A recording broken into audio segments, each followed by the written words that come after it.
comment donner envie à nos enfants d'étudier la Torah? Question compliquée. Est-ce que je voudrais bien avoir la réponse? $10 million.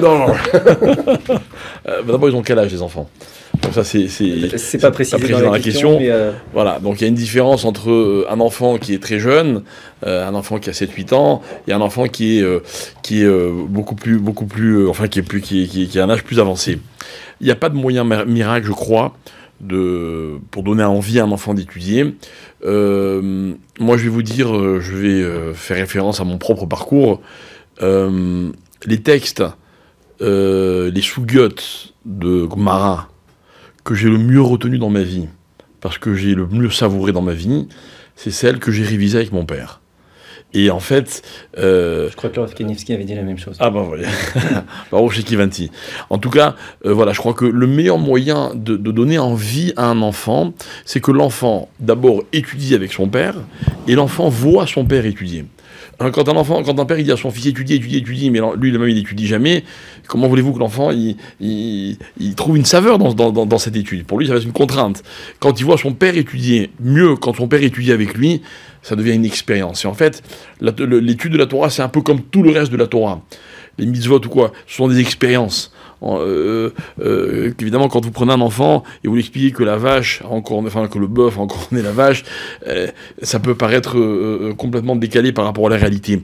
Quand l'étude devient une expérience, parce que alors ça peut être ou une expérience intellectuelle, parce que comme l'a dit tout à l'heure Rav Sadin, il y a un Tosfot qui pose une magnifique question et une réponse, etc. Alors là, ça donne envie à l'enfant. Moi, je me rappelle aussi que j'avais un rave à l'école. Chaque fois qu'on faisait une réflexion qui était, on va dire, acceptable, il nous félicitait et il avait toujours des mots très chaleureux, etc. Et ça nous motivait énormément. Voilà, donc il faut trouver le moyen de motiver l'enfant. Mais je reviens sur ma première réponse. Je crois que le meilleur moyen, c'est d'étudier avec ses enfants. Donc d'étudier avec ses enfants, d'être soi-même un modèle. Comme disent les rabbinim spécialistes de l'éducation. Il n'y a pas de recette miracle, excusez-moi. Voilà. Mais Rabbi Yehuda, chassid, au Moyen-Âge, a donné une recette miracle. Extraordinaire, que je répète tout le temps à tout le monde. Il dit, vous voulez que votre enfant aime étudier? L'arov et da'ato. Vous devez aimer son esprit. C'est un genre ce que vous dites d'encouragement. C'est-à-dire que votre enfant vous dit une réponse, vous dit une réflexion. Très souvent, on a tendance à dire, mais non, tu dis n'importe quoi, je vais te donner la bonne réponse. C'est très mauvais, vous étouffez son esprit. Rabbi Yehuda, qui n'était pas un psychologue, Rabbi Yehuda Chassid, c'est le grand Rabbi Yehuda Chassid au Moyen-Âge, il te dit aimer l'esprit de l'enfant. Ça lui donner comme miroir que sa façon de penser, elle est intéressante. Je dis, mais c'est génial ce que tu dis. Mais c'est intéressant, répète. Waouh, je vous promets que l'enfant, là, ça va lui fortifier. J'avais entendu une très belle histoire du Rav Yaakov Zon, qui est un grand éducateur, justement, dans le monde religieux. Il racontait qu'un jour, il y a un père qui était convoqué par le Rav de son fils, qui était un enfant, et qui lui dit, écoute, avec ton fils, ça va pas du tout. Il dit, pourquoi? Qu'est-ce qui s'est passé?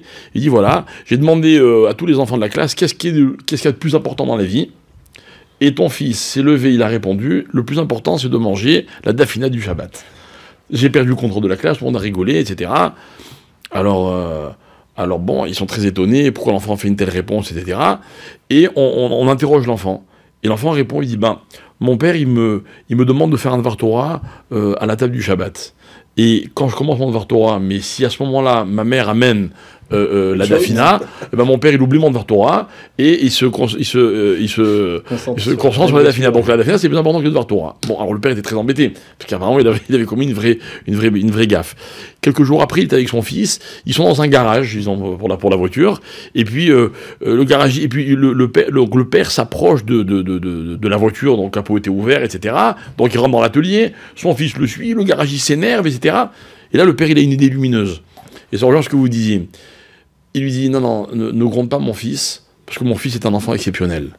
Alors il dit, bon, et le premier étonné était l'enfant. Et le garagiste dit, qu'est-ce qu'il y a d'exceptionnel ton fils? Il dit, mon fils, il étudie la Torah.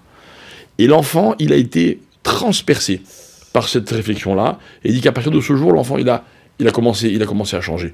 Voilà, ce que vous dites, il faut valoriser l'enfant. Merci beaucoup à tous les deux.